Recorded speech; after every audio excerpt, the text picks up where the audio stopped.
Alright, last video, I solved a 3x3 in like 16 seconds. So now I'm going to do 2x2.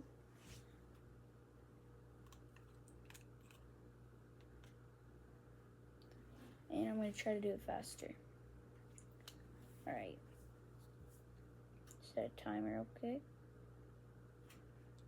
Let me stopwatch. Stopwatch real quick. 3, wait. Set it to different mode.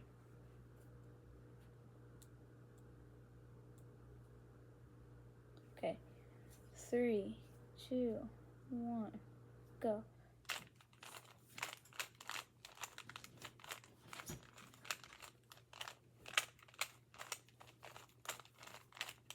Done.